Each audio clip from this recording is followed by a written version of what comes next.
Hi, everyone. Welcome to Mission to Inspire. My name is Shola, and I'm your host on Mission to Inspire today. And we are joined by Pastor Jeeva. Hi, Pastor. Hello there, Shola. Good to be with you. So, Pastor Sam, we were talking about your ministry, your Ash number one international best-selling book, and your success around marriages. So we're going to be talking about all that today. But briefly, I'm going to let you introduce yourself properly. Let us know you. Let us know what you're all about, your ministry and all. Awesome. All right. So my name is Jeeva Sam, and I was born and raised in India, but have been living in Canada since 1976. So most of my life was been here. Right. Then in 1983, I went home on a holiday, and my parents arranged a marriage for me.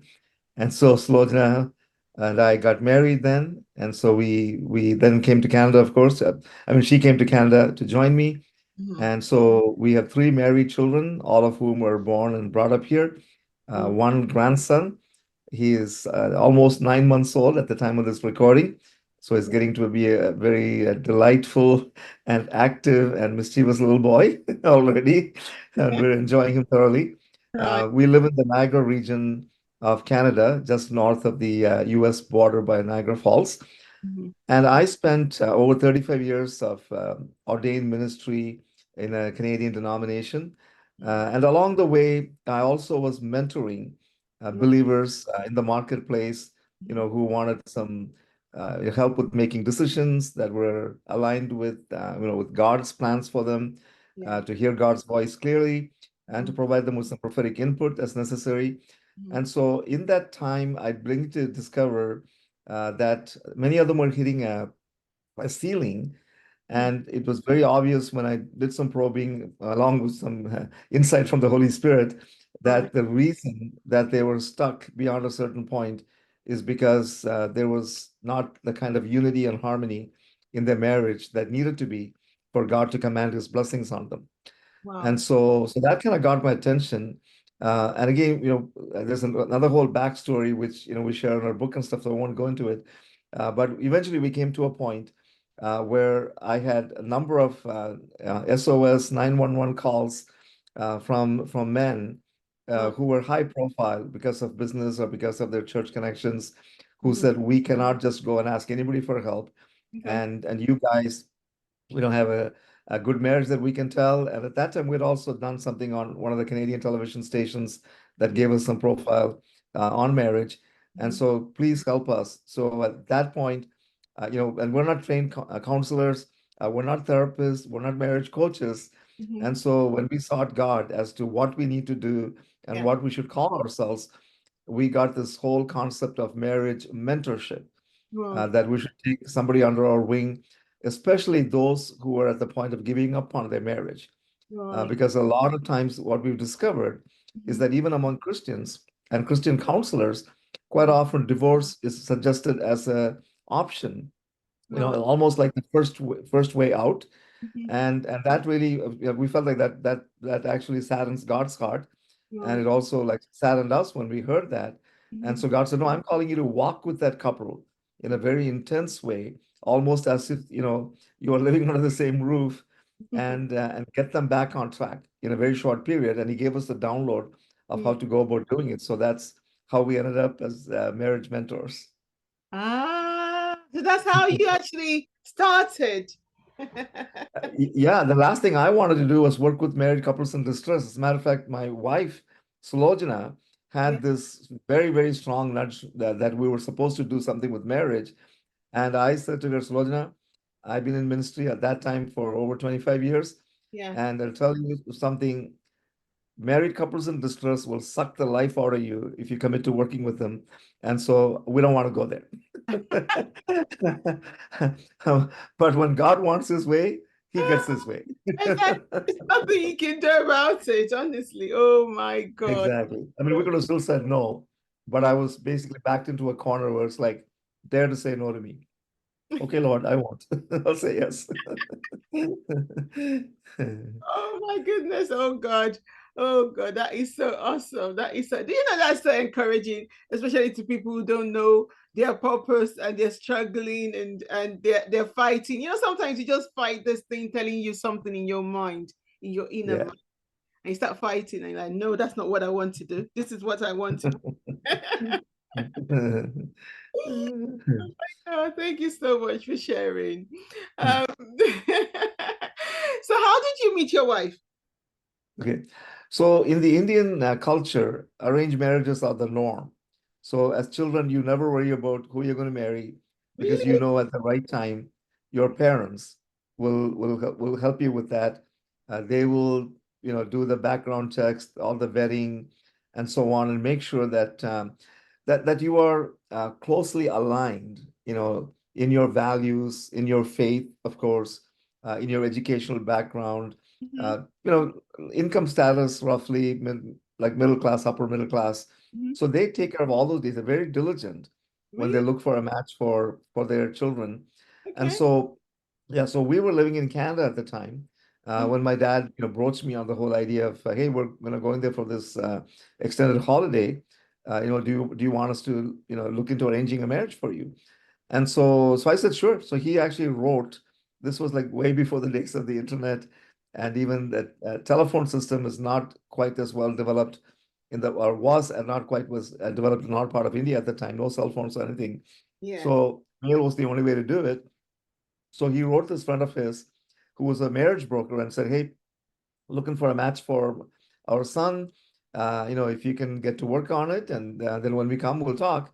So when we got there, so Mhm, so a marriage broker in those days mhm. basically had two lists. One list was from parents looking for a husband for their daughter, and the Right. other list was Mhm. parents looking for a wife for their son.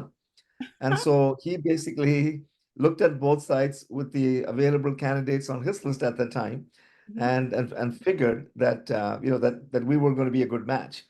Wow. Now, the one thing, Shola, about Indian culture is that the match is often made with more of a consideration for whether the families are compatible rather than whether the children are compatible.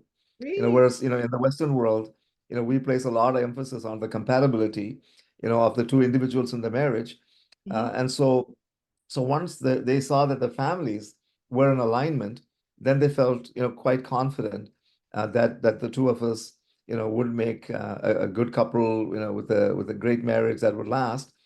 And so once the families made the determination, then we were both introduced to each other at a meeting at her house. Now, her father was very, very conservative. And so in many Indian families, Mm. when you go and meet your prospective bride, Yeah. wife, you Uh-huh. don't actually get to talk to them. You just get to look at them and maybe smile, and that's about it. So, but I insisted that we needed to talk for a few minutes, and that almost caused a big commotion because he didn't think that was appropriate. But my broker did the negotiations and made it possible for us to meet. And so we had by Indian standards, a very long courtship, which lasted all of 15 minutes. And Wow. so in those 15 minutes, we had to talk about what mattered to us the most.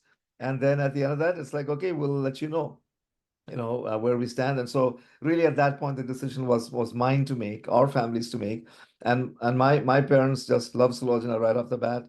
And because at that point, I had already been steeped in Canadian culture for about 7 years, Mm. I did not make the decision instantly. I had to go home, Right. back to our town, which is about 20 kilometers away, Mhm. and spend some time in prayer and reflection. And Yeah. then, I felt, God saying, yeah, she's the one for you, Wow. go ahead. And Wow. so that's how we met before we got married. That is so interesting. Oh my goodness, that is so interesting. Oh my God. Oh my God. Wow. Wow. But then, so how did you adjust in your early years of marriage when you moved to another country? Okay, yeah, yeah. So that was the toughest part of our marriage, really, is the early years because we didn't really know each other. And also, she could not come to Canada with me immediately because you got to take care of immigration Right. papers and so on. So Hmm. she landed in Canada about 6 months after we were married, Okay. and so here we essentially were two strangers, you Hmm. know, getting to know each other Yeah.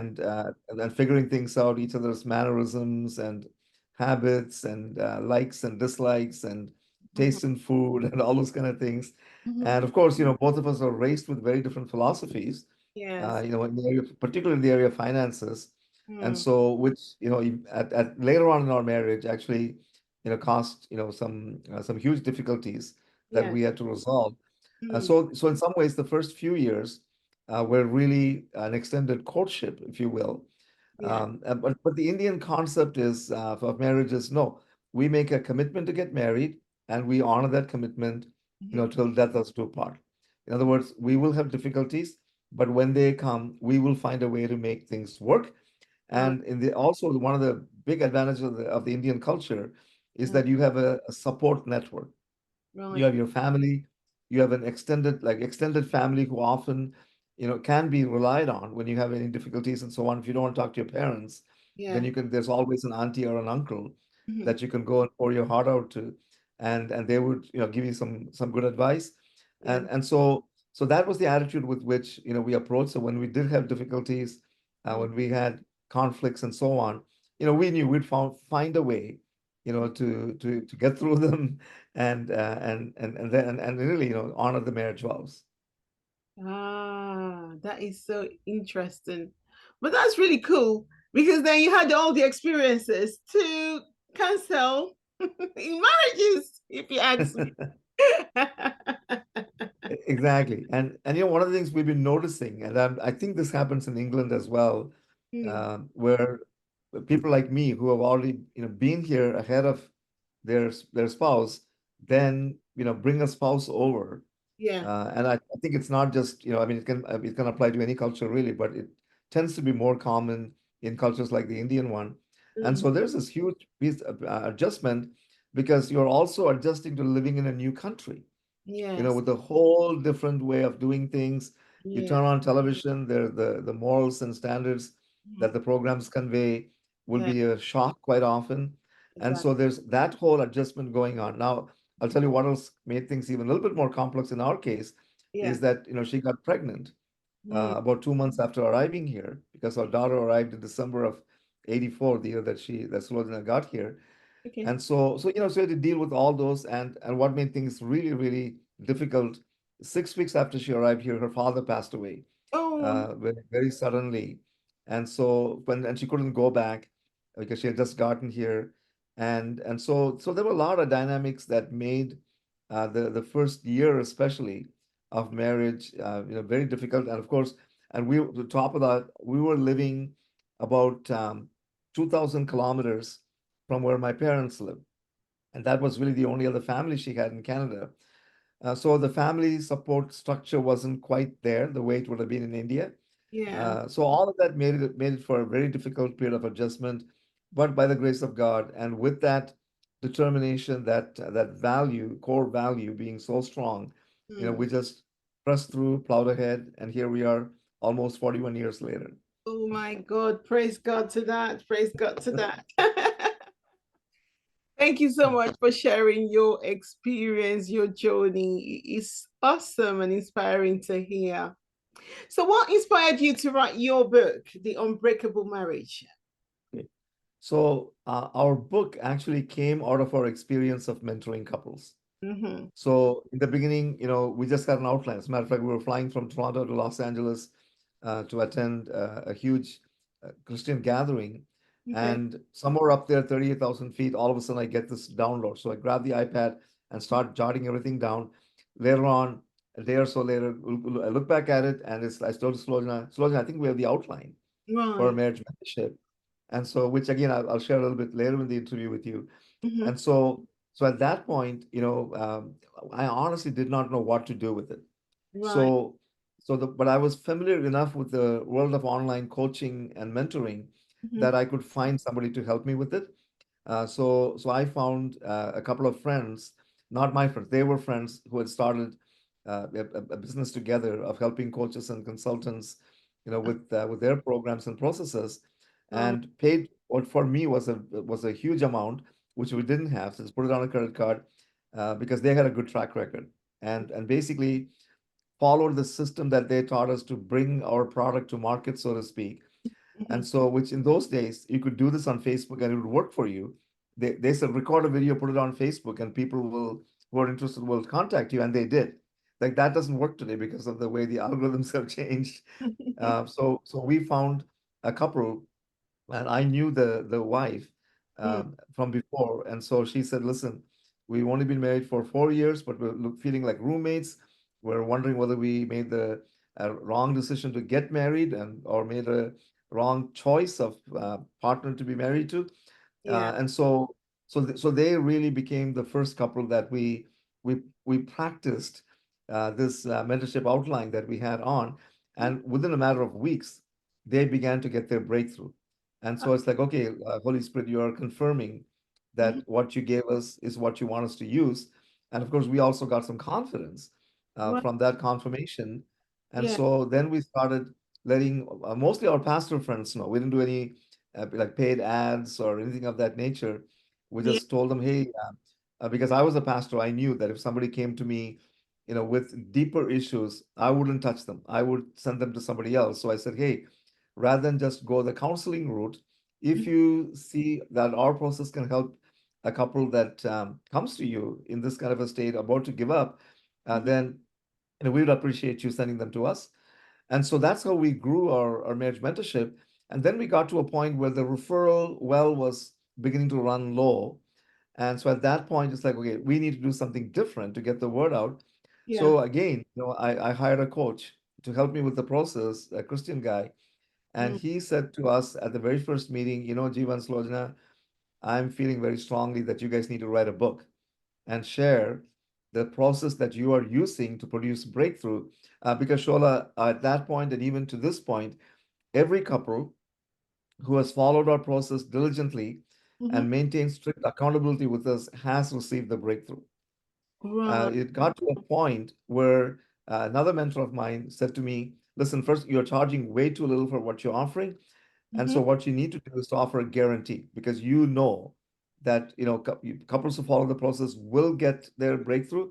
that- Offer a money back guarantee, and then that will make it easier for people to say yes to you because mm, they got nothing to lose. And so this new coach says, you know what? Don't just write a book where you're teasing people with some details of your process and leaving a lot out, mhm, and as some people have done over the years. yeah. So no, you let it all hang out, spare no detail, and that way, if a couple wants to pick up your book, follow it on their own, they will get the breakthrough. If they want to work with another couple doing it, they will get the breakthrough. And he said there will always be a small number of couples who, no matter how good your material is, cannot go through it on their own or with the help of somebody that they know. And That's so your business part of your mentorship will never run dry. You'll yeah. Because that was a concern. If we lay it all out there, then would couples still want to contact us? And Yeah. so that's what the book came about. Wow. Wow. Wow. That is awesome. So your book is a tool and part of your coaching process. Yeah, so our book is not theory. Everything in that book is exactly what we have been doing. We from time to time we make a little tweaks here and there, Mhm, based on what the couples tell us really, because they are in some ways they come as our students, but in the process they also become our teachers. right. When they let us, oh, well, that one is wasn't quite easy to fathom and so on, and so yeah, we actually then came up with an e-course, like a video form of the book, condensed version, of course, because a lot of our generation right now is Mhm, more, video oriented hmm, and visual oriented, book. than book readers. Mm, And so we've actually set it up in such a way, Shola, that let's say a couple, knows that their marriage is headed for trouble, yeah. but they're not quite at the breaking point yet. So what we recommend is get our e-course and find another couple who will agree to walk through this with you. for a 10-week period or however long you agree to do that. And so they don't have to be your mentors necessarily. They are there to keep you accountable. You go through the same videos, you meet once a week, you answer the questions in the workbook, share your responses with each other, and you will notice a significant change in your marriage by the time you're done that. So it's really designed not for an individual read as much as for a couple to consume it together Mm, and walk through it with another couple, or maybe in a small group. If they have a life group in their church that wants to do it, mhm. then that's an opportunity to do that as well. Wow, wow.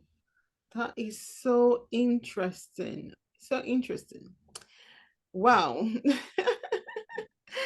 It's interesting because as a married couple, sometimes married couples, when they're going through difficulties, they don't want to share. So they carry the burden and don't want to share it with people. They don't want people to see what's going on in their marriage sometimes. So for you to be able to do what you do, wow, that's really awesome. Thank you for sharing. You're welcome. How do you balance your role as a marriage mentor, right? And I know that's both of you, you and your wife are marriage mentors, isn't it? Yes. So how do you balance that and being a spiritual guide as well, especially to entrepreneurs and business leaders? Now, this is different. So this ones, they might not even be married. Exactly. Yeah. Yeah. And so, because I'm retired, I'm in full control of my calendar. Then I choose how much time I would devote to anything. Ah, And okay. so with our marriage mentorship, Mhm. because most of the couples we work with, already have their own careers or businesses that keep them occupied during the daytime hours, Right. then we tend to meet with them in the evening. And Slojana, Mhm. for a few more months, is still going to continue in her job. And Right. so her availability is only in the evenings. And Mhm. so we set aside, 2 evenings a week for our marriage mentorship. So whether it's the initial consultation, whether it's an ongoing session, Yeah. we also do follow-up monthly consultations. So any of that, we Right. try to pack that into 2 weeks. And sometimes, we may take a Sunday evening because some people The find evening. that they're more available on a weekend rather, and Mm. do that.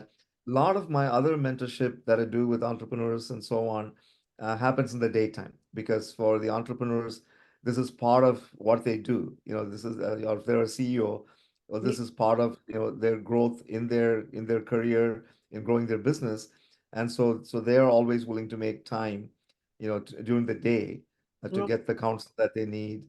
Yeah, yeah, and so that one, most of the time, the frequency is weekly, but weekly, meaning maybe for half an hour, sometimes an hour. Mhm. Whereas, with the marriage mentorship, once we commit to a couple, Mhm. then it's like 12 weeks in a row, and the sessions are usually an hour to 75 minutes. And so we make that commitment. So it's a little bit more of a ongoing, like very strict commitment and midweek checkups. Right. And also in our mentorship, we make ourselves available to the couples Mhm. 24/7. That's one thing that God told us we needed to do because in a typical counseling or coaching model, Yeah. you will have one session a week. And Mhm. if something comes up between that time and the next meeting, you hold it till the next meeting. Right. Whereas in our mentorship, we tell couples, so you meet with us on Tuesday, and Thursday you get into a huge argument, and now you don't want to talk to each other. Don't wait till next Tuesday. Send us a text message, and we will help you resolve whatever the issue is, like right then and there. And if we need to get on a Zoom call and guide you through the process on a meeting, like we are glad to do that. More often than not, we find we can text back something or just get on a phone call with them and help them resolve. So Right. that's where the greater time commitment comes. Right. But the other mentorship is a little bit more, free flowing and flexible. Wow. Wow. I know your mission. You set a mission to save not 5,000, 50,000 marriages from divorce over the next 5 years. How do you plan to achieve this? A very big ambition. Yeah, you know what? I would have never set that mission for myself. It's one day in my quiet time, as I'm just spending time with God, I heard him say very clearly, I'm calling you to use your material. So this was after the book was published. Mm-hmm. Until then, we didn't have any of these objectives. And I was scared when I said, no, Lord, how can I do that? And so then I started reflecting on it. And so God gave me a little bit more of some detail, Yeah. maybe a strategy, if you will, of how to go about doing that. Because on our own, Mm-hmm. our reach is very limited. Right. So, like we may be working with three, maybe four couples at any given time. And Yeah. so over a year, that's still not a large number. Yeah. So two things. The first thing, God told us to do was to actually train other couples to also become marriage mentors using our curriculum. So they didn't have to worry about what are we going to teach them? How are we going to take this couple, Right. from the to a point of breakthrough? No, Mm-hmm. the Sams have already done all that work for you. You Yeah. just have to follow our system. Mm, And so they become the mentoring couple just like we are now. yeah. So we are training couples. We actually have one couple that is ready to be released into doing that. And Yeah. so that's one way we multiply our effectiveness and also in numbers. The other thing happened in a very interesting way. I started to work with a personal trainer, and Right. so one day he said to me, "Hey, there's a wedding show coming up, and I'm setting up a booth, to help couples get into shape, Mm, fit in their dresses and outfits before the wedding." And so he said, "I think that'd be a good place for you guys to set up something." mm, And I was actually a little taken aback because we have done some premarital mentorship, but we never publicized it. It was right. only on demand with people that knew us well and that we couldn't say no to, basically, is who we mentored. And all of a sudden, it was like the Holy Spirit was talking to me through him and saying, how are you going to have save 50,000 marriages from divorce? You're going to start with many couples before they ever get married. You're going to get them to start their marriage on a strong foundation. So you prepare them so well for marriage that they never get to the repair stage. And so you will be saving them from divorce, Right. because the statistics are still atrociously high, Mm, even within the Christian community. that's And true. so at that moment, we made a shift in our thinking and said, okay, now we're going to let people know that we're also going to offer the premarital mentorship. And so we believe that with a combination of the premarital mentorship, and again, within the premarital mentorship space, we will be raising up other people who will also do the mentoring just like we do. It's a little bit easier for somebody to do it in the Mhm. premarital space Right. than in the space where people are at the point of breaking down. Like Right. we really vet the couples that do that for us to make sure that their marriages are solid. They actually have to go through our process Right. before they actually can be released. So it's a Right. little bit more demanding. With the premarital mentorship, we will not have those kind of restrictions. Mhm. So we're pretty confident that as we keep getting the word out, and even through podcasts like yours, that we can come alongside churches, we can Yeah. come alongside couples who Mhm. maybe Christian, but they don't necessarily have a strong church connection anymore. That's And true. so we can work with them and help them start their marriage off with a tool bag, as well as having things taken care of inside of them. And Shola, maybe I'll just quickly mention this. I know our time is running low here, but one of our fundamental principles is what we say: you have no marriage problems. You are two individuals with your own problems coupled together in a marriage. In other words, many people will focus on the problems in the marriage Mhm. and not take into consideration the problems they brought into the marriage, Right. because the influences we had in our childhood, in our growing up years, maybe in other relationships and so on, Yeah. they're all coming in here, and there are many hurts that we experience in life. And if you come into a marriage without those hurts being healed, you're Right. going to treat each other out of your hurts, out of your woundedness, and you'll hurt each other. Oh my. But if you receive some healing, Mhm. and it's a number of modalities that you can turn to get that healing. And Mhm. when you look at each other through a healed perspective, and you make it your goal to help each other heal, Yeah. then you don't look at each other as the enemy. You don't care about who wins the argument, That's because you're talking about making the marriage win, right. and both of you move put towards the path of healing. Now you are guaranteeing that your marriage will be successful. Mm. Mm. Thank you so much for that. Thank you so much for that. So, your process for marriage restoration, is it 10 weeks or 12 weeks? Yeah, so we say up to 12 weeks because we have seen people get their breakthrough in 12 in 10 weeks, as well. Mhm. But we allow up to 12 weeks, for the weekly sessions Right, and weekly sessions as well as a midweek checkup that we do with the couples and the 24/7 access.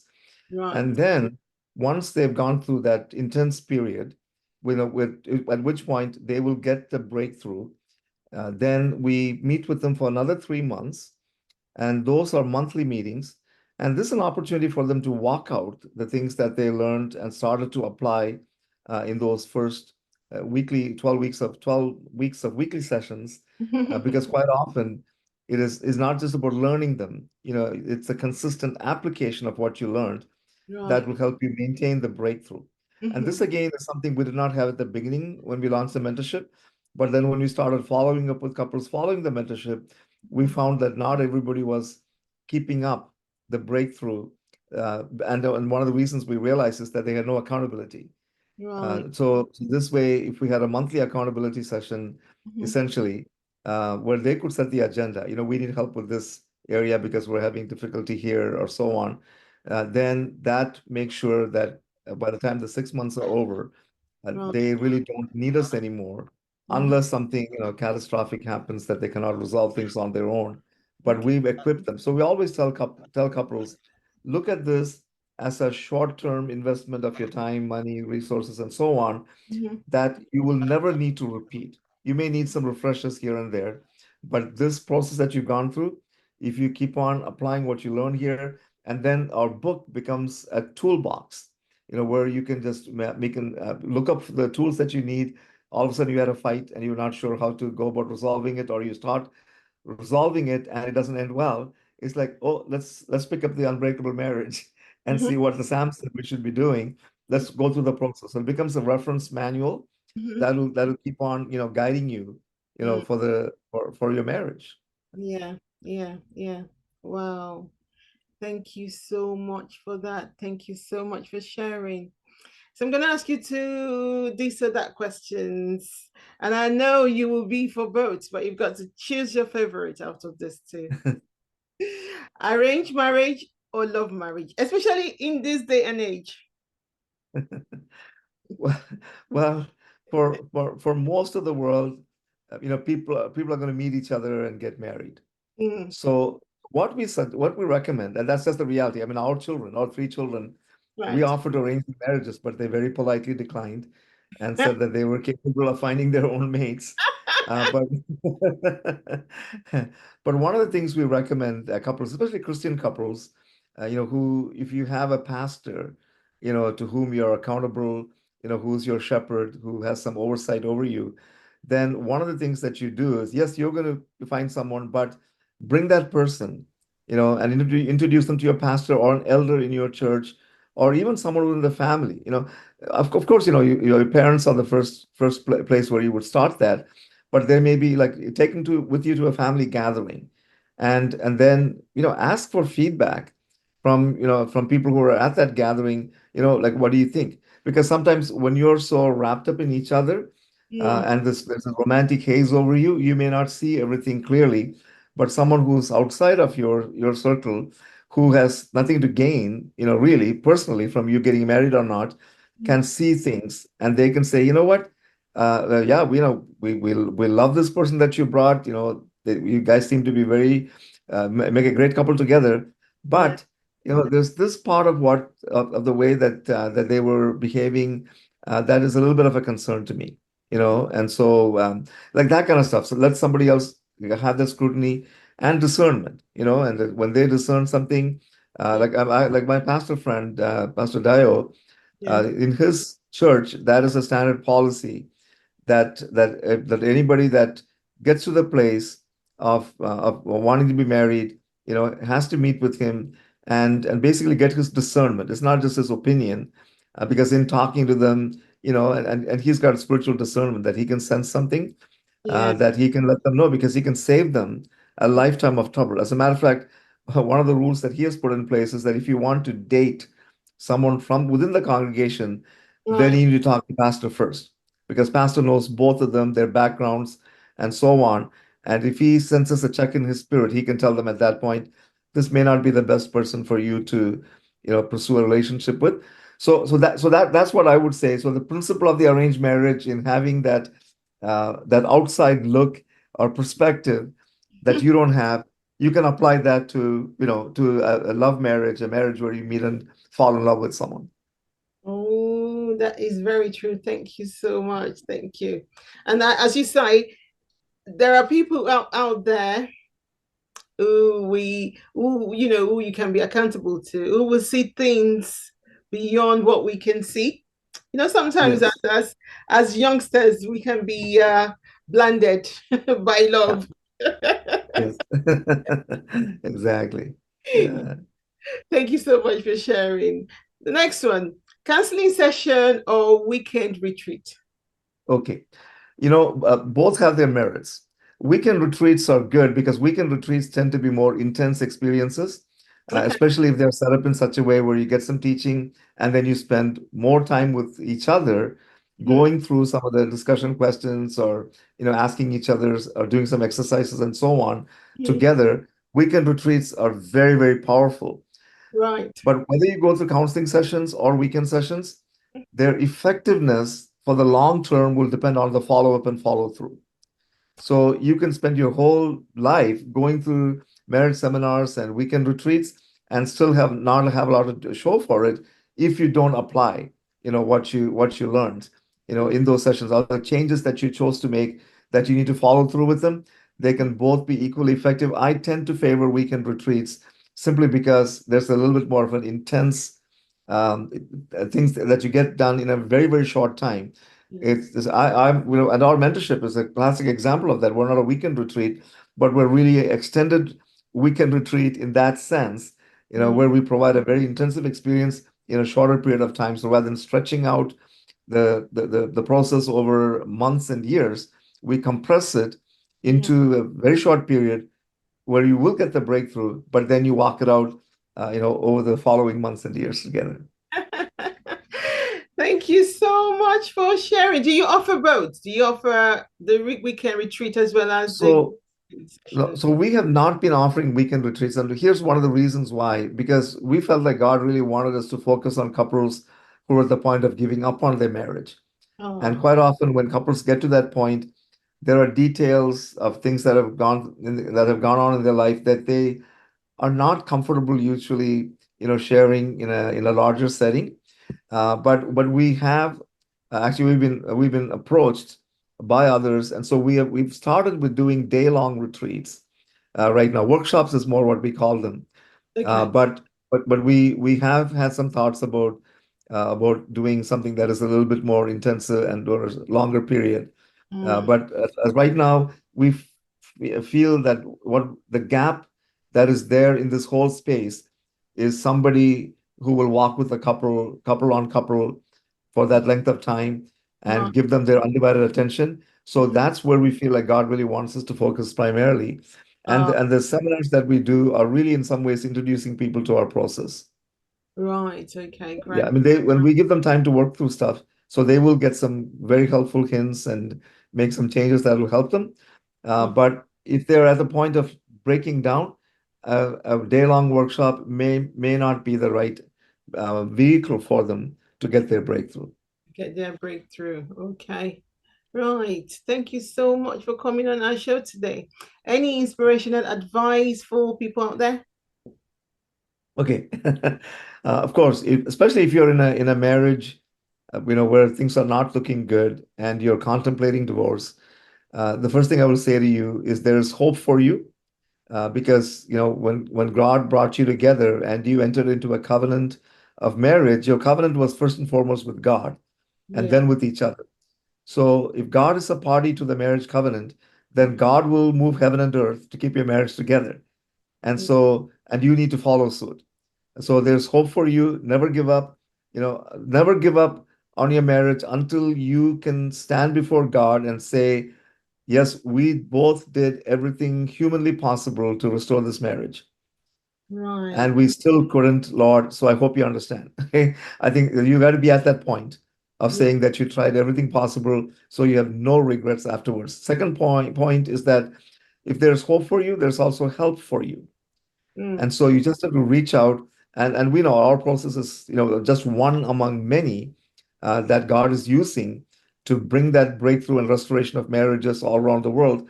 So chances are very good that right where you are or within your sphere of influence, there is somebody who can help you. You just have to, like swallow your pride and lay aside your ego and Yeah. ask for help. And again, we realize, especially some of you who are in leadership, this can be a sensitive matter. But you have people like us who will guarantee confidentiality. We value your privacy, so Mm. nobody else will know that Yeah. you even met with us. And Right. so find somewhere, because there's hope for you, there's help for you, and finally, healing awaits you. So when you have the little, even a faint glimmer of hope, and you reach out for help, then healing, is the road, because that's God's heart, because God does not want you to stay in a place of brokenness. He wants you to bring you back to wholeness.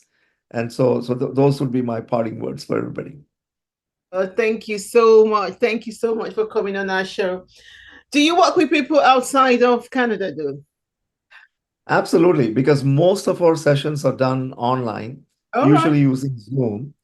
And so we do work with couples. I mean, of course, our neighboring country is the United States. So Yes. we have worked with couples in the US multiple times, and we just have to work with the time zones to make sure that everybody's awake at the time that we're meeting. Right. And as long as we can work with the time zones, we are open to working with couples in any part of the world. Right. Okay. So, how can people reach you if they want to? So the best way is to go to our website, which is thesams.ca. So we're the Sams Mhm, in Canada. So just go to thesams.ca. mhm. And on that site, you'll find some details about what we do, some powerful testimonials from people who've gone through our process. Right. And you can actually get on our calendar right from that website. So you Right. can book a consultation with us. Mhm. And, again, whenever, like we're given the opportunity to be on a podcast like this, Yeah. Shola, we make our consultation available free of charge for any of your guests, any of your audience rather, who want to reach out to us.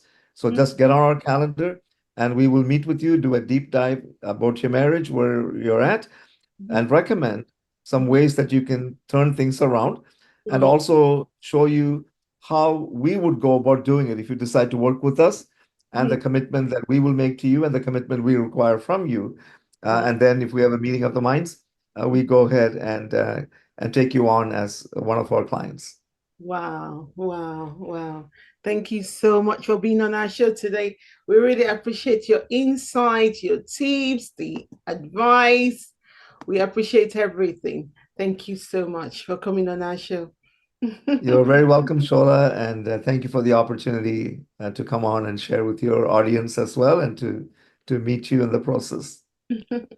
Thank you. Thank you so much for coming on our show again. Thank you, everyone, for joining. And until next time, it's Shola and Pastor Sam on Mission to Inspire. And I hope he has really inspired you, especially the married ones out there, how to keep your marriages and how to find help if things are not going as you expected.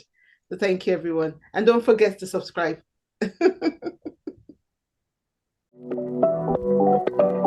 Subscribe if you haven't done so. Like, follow, comment. Until next time. Goodbye.